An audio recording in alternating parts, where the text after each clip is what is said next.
జై శ్రీరామ్. అందరికీ నమస్తే, అందరికీ గుడ్ మార్నింగ్. ఒక కథ చెప్పుకుందామా? ఒక ఊర్లో ఊరి చివర ఒక నదిలాగా ఉంటుంది. ఆ నది దగ్గర చెట్లు అవన్నీ ఉంటాయి కదా, చిన్న అడవి టైపు. ఆ టైపులో అక్కడ కోతులన్నీ ఆడుకుంటూ ఉంటాయి.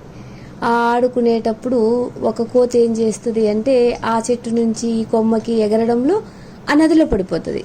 నదిలో పడిపోగానే అది దానికి ఈత రాదు కదా, నదిలో కొట్టుకొని పోతూ ఉంటుంది. కొట్టుకోపోతూ ఉంటే కొంచెం ఊరు దగ్గరికి రాగానే ఒక సాధువు అలా నడుచుకుంటూ వెళ్తూ ఉన్నప్పుడు ఆ కోతిని చూస్తాడు.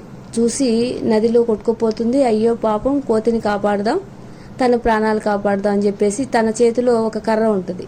ఆ కర్రని ఆ నదిలోకి అట్లా అడ్డం పెట్టంగానే ఆ కోతి ఆ కర్ర పట్టుకొని పైకెక్కి తన ప్రాణాలు కాపాడుకుంటుంది. ఇంకా సాధువు తన పాటికి తన దారిలో వెళ్ళిపోతాడు.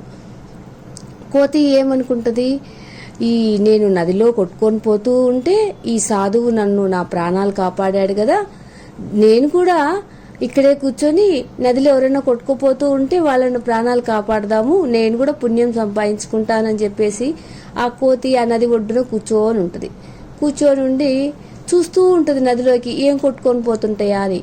ఈ లోపల కొన్ని చేపలు కనిపిస్తూ ఉంటాయి. కనిపించినప్పుడు ఆ చేపను తీసుకొని ఒడ్డు మీద వేసేస్తుంది. అట్లా 4-5 చేపల్ని తీసుకొని ఒడ్డు మీద వేస్తుంది. అమ్మో, నేను 4-5 ప్రాణాలు కాపాడాను, నేను చాలా పుణ్యం సంపాదించుకున్నానని హ్యాపీగా ఫీల్ అవుతూ ఇంకా చేపల కోసం ఎదురు చూస్తూ ఉంటుంది. మామూలుగా చేపలు ఎక్కడ ఉండాలి? నీళ్ళల్లోనే ఉండాలి. అవి బతికేదే నీళ్ళల్లో, బయటికి తీసేస్తే చచ్చిపోతాయి. ఆ తెలివి, ఆ జ్ఞానం ఆ కోతికి లేదన్నమాట.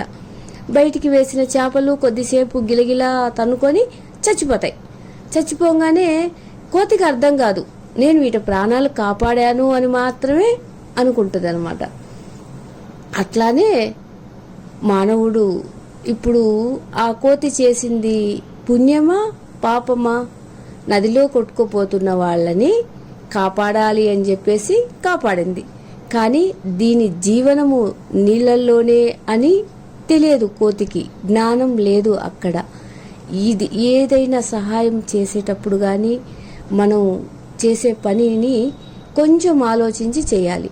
అంటే ఇది తనకు ఉపయోగపడుతుందా లేదా, కేవలం మన పుణ్యము అని అనుకోకూడదు. ఈ పుణ్యం వలన అవతల వ్యక్తికి ఇబ్బంది కలుగుతుందా, మంచిదేనా అని తెలుసుకోవాలి అనే చిన్న విచక్షణ జ్ఞానాన్ని ఈ కథలో దాగి ఉంది అన్నమాట.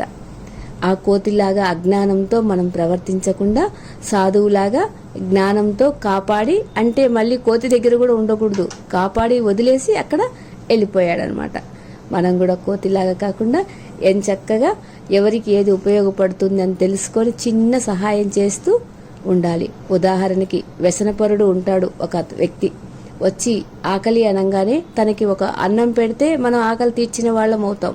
సమయానికి నా దగ్గర ఆకలి తీర్చడానికి లేదు అని మనం డబ్బు సహాయం చేస్తే ఆ డబ్బుతో తను ఆ వ్యసనమైనటువంటిది తాగినప్పుడు దానివల్ల మనకు వచ్చేది నష్టం, లాభం రాదు.